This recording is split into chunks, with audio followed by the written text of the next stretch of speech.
Ating bibisitahin si Jafe, ang mapagmahal na anak sa kanyang mami at kung paano nagbuklod ang isang pamilya upang makabangon sa mga hamon ng buhay. Ito ang kwento ng Just Cakes and Cafe. Ako po si Josh Feliz Capistrano San Jose. Tubong taga Cardona talaga, and also known as Jafe. Simula second year high school through selling pasta tray, yung mga Bake Macs, and then nag-work ako sa Jollibee, sa mga catering, hanggang sa napunta sa Timberland Sports Club. Yung mother ko, sobrang hilig niya. So, lahat yung natututunan ko, sinishare ko sa kanya. Then, siya yung nagpakita ng gusto niya na nagbe-bake, ganyan. So, tinulungan ko siya, in-enroll namin siya sa mga baking class, ganyan. Then, from cookies, muffins, cupcakes, and then, nagtrabaho ako sa call center, which, pagkain talaga yung talagang ultimate so, o-orderan ka nila, ganyan. So, may mga kinasal. So, nag-offer sila, why not dali nyo sa Manila, ganyan. So, nakapag-cater kami ng pastry corner sa Manila, sa ibang parts ng Rizal, ganyan. Nagawa nilang lumapit sa ibang tao para manghiram ng pera o kapital para masimulan ipagawa ang pangarap na physical store. Actually po, mahirap. Ipon, paluwagan, and help ng friends. Kasi noong pandemic, akala mo nauso yung parang in just ganyan lang na kapital, pwede na. Pero pinaprocess mo, ginagawa mo, hindi pala ganon. So buti, madami po akong friends and family na naniniwala sa kakayahan namin. So tumulong sila. Hindi ka lang naman kasi basta magtatayo ng shop eh. Kailangan may goal ka. Ano yung gusto mong ipakita? And kapag nagtayo ka ng shop or pagka inano mo yung isang bagay, di ba parang nire-represent mo rin yung sarili mo? So that's how it started. And that's how nakilala ko na ang dami pala sa Cardona na pwede mong mas i-trust na kunin yung ideas, mas i-feature sila instead na umano ko pa sa ibang bayan. Siyempre, nakahanap rin sila ng supplier para sa mga furnitures and unique decorations ng itatayong negosyo. Sabutanan Abode by Kuya Dot. Actually, nung una, kasi hindi ko naman talaga siya kilala. So, naano ko lang, iba yung gawa niya. Sabi ko, iba yung nakuha sa iba. Sabi ko lang, Kuya, gusto ko ng ganito. Kuya, gusto ko ng swing. Kuya, paano yung idea ko? Paano mo i-execute? Drawing niya lang. And then, so, nung kinakabit na, kasi, lang naman siya, very simple guy. Kita mo lang dito, sukat-sukat, ganyan. Nung kinakabitan niya, ang galing ni Kuya. At saka, mo siya na, Kuya, ito lang yung budget ko. Anong option na pwede mong gawin para ma-execute pa rin natin? Gagawin niya talaga ng paraan. So, siya yung talagang gagawin niyang reality. Yung gusto mo, yung kahit dream mo lang, which itong yung round na na talagang naging super, ng papicturan sa cafe, nagawan niya ng paraan. Paano ba nila hinarap ang mga responsibilidad sa pagpapatakbo ng isang restaurant? Ito lang naman po talaga yung business. But at the same time, we do catering. We do parang yung mga grazing table, mobile bar. So while open yung cafe, pumupunta din kami sa iba-ibang lugar. Sa mga wedding, sa birthdays, ganyan. So 6 p.m. hanggang morning, nagwo-work ako. Then pahinga ng 3 to 4 hours. And then punta na dito. So parang from there, natuto naman sila. Nasanay sila sa kanila lang. And then, nung nag-join na ako ng full-time, minamanage namin sa mas maagas yung mother ko. Pero lahat yung decisions sa akin na pupunta. Ako yung nag-start sa lahat ng recipes, kung paano sinimulan. And then, itinuro ko po sa mami ko kung ito na yung napagpasyahan natin na recipe. So, siya na yung karahilan na nag-execute. And then, yung kapatid ko is into yung designing. So, halimbawa, si mother ko, siya yung magbe-bake, maghahanda. Yung brother ko yung magde-design. Ngayon, nowadays, ako yung laging kumakausap kay client, ano yung gusto ni client. So, kukunin ko yung mga gusto ni client, gagawan natin ng concept, and then i-execute. At ang kanilang mga best sellers? Doon pa rin sa kung saan kami nag-start, which is yung pasta. So from Bake Mac, lasagna, chicken pesto. Then, nag-innovate po kami ng ibang dishes. Kasi ang mahilig magluto talaga is yung mom ko. And then, high school ako nang tinuruan niya. So, from there, nag-start na ako at medyo na-master na natin yung paggawa ng pasta since then. Until recently, kasi hindi naman pwedeng pasta lang yung ihahain mo, diba? So, isip ka din, ano yung gusto mo. Then, syempre, medyo bias. Yung ialalagay mo sa menu yung talagang mga favorite na food mo. So, yung paggawa ng menu, andun yung, ano yung mga favorite na pagkain ko na gusto kong makain or matikman din ng ibang customers. Which yun nga, yung aming crispy sinigang, meron kaming sizzling pepper steak, and then yung mga minana ko pang recipes nung araw na yung mga ulam, ganyan po. Ngayon naman, puntahan natin ang kusina dahil sa espesyal nilang iluluto, ang crispy sinigang. Bali po, nagpainit na ako ng mantika kanina kasi ito pong baboy, i-deep fry po. Liempo.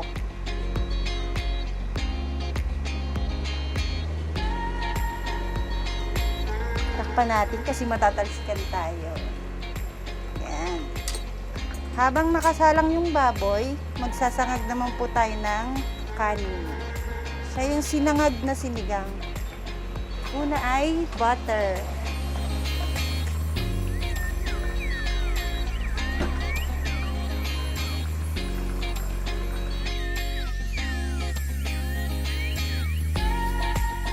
Sunod na natin ang pampaasim.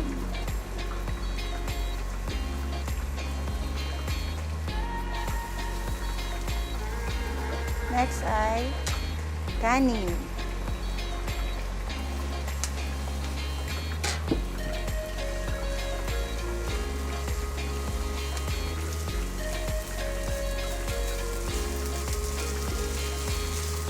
Tapos, lagyan natin ng konting seasoning.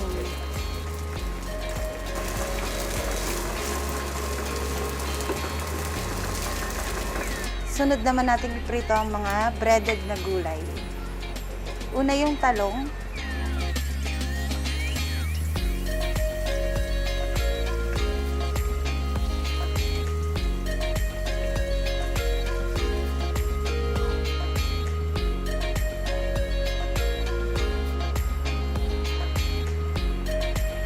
Pag brown na ng konti, okay na yun. Awayan na natin.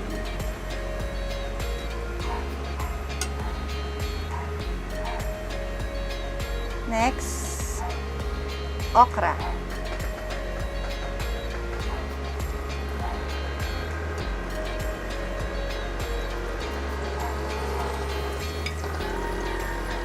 At kamatis.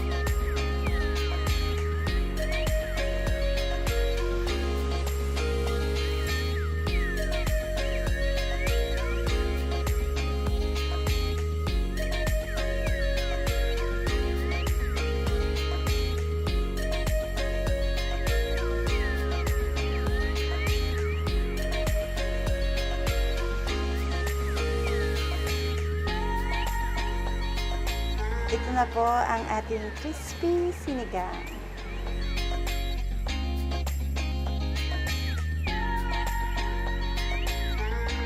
At marami pang masarap na pagkain silang nai-prepare para sa atin.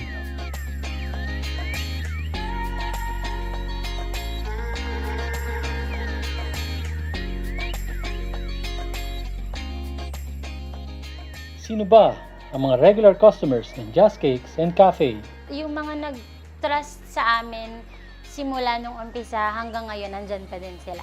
Meron dyan, taga dito sa Cardona, isang sabi lang, magre-regalo ako ng grazing table, birthday ni ganito, kailan po? Bukas. O, mga ganun siya.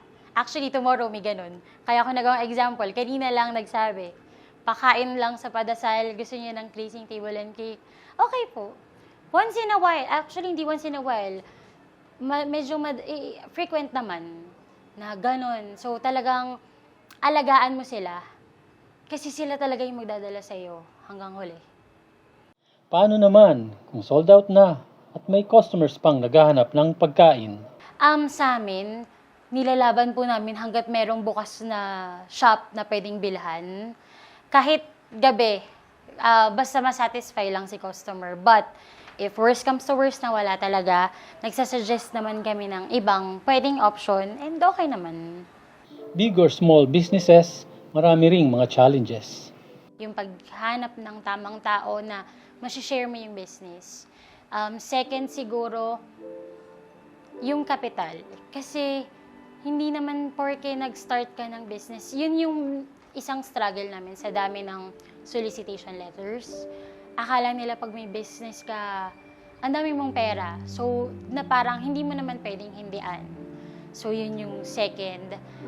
Third, yun nga, yung may tao o wala, kailangan mong magpa-sweldo ng tao. Running naman lahat yung bills. So, yung mga times na wala talagang tao, wala talagang customer, super struggle. Kaya kailangan humanap talaga ng ibang pagkakakitaan or ibang sideline business para lang masustain lahat. Laging si Mami ang inspirasyon ni Jaffe. Iba yung love namin sa mami ko.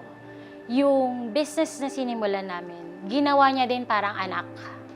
So, kahit nag-struggle kami, yung nakikita mo na dito yung buhay niya, ilalaban at ilalaban mo pa rin.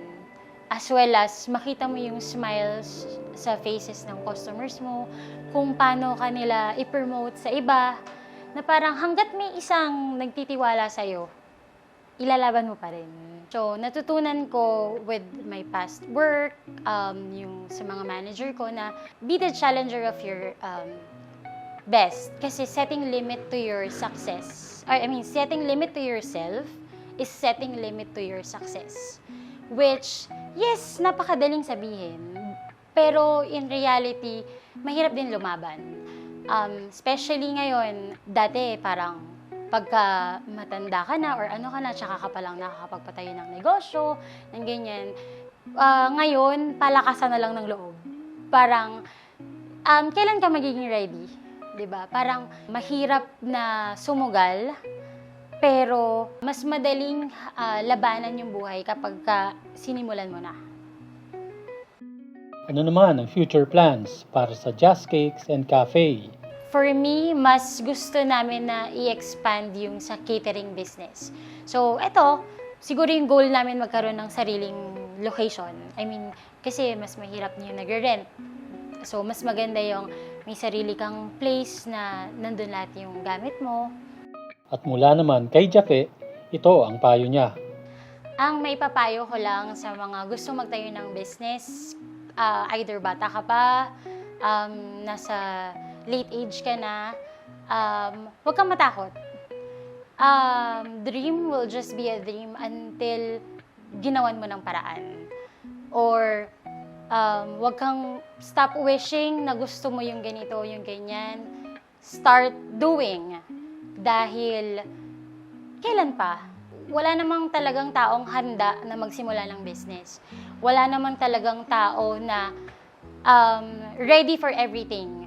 Not until you start it. So, always remember this. Be the best of your challenger. Because setting limit to yourself is setting limit to your success. So just start and do it. Hello everyone, my name is Josh and I'm from Just Cakes and Cafe. Ini-invite po namin kayo na bisitahin at tikman ang masasarap naming pagkain. Located po kami sa Mayor Rudy Flores Building, Stall M, Dr. Bayani Estacio Boulevard, Barangay San Roque, Cardona, Rizal. You can check our social media platforms po, ang Facebook, IG, and TikTok. Ang pangalan po is Just Cakes and Cafe. We're open from 10 a.m. to 9 p.m. from Monday to Thursdays, and then Fridays to Sundays is 10 a.m. to 10 p.m. Thank you! At muli maraming salamat sa inyong panonood dito sa Just start!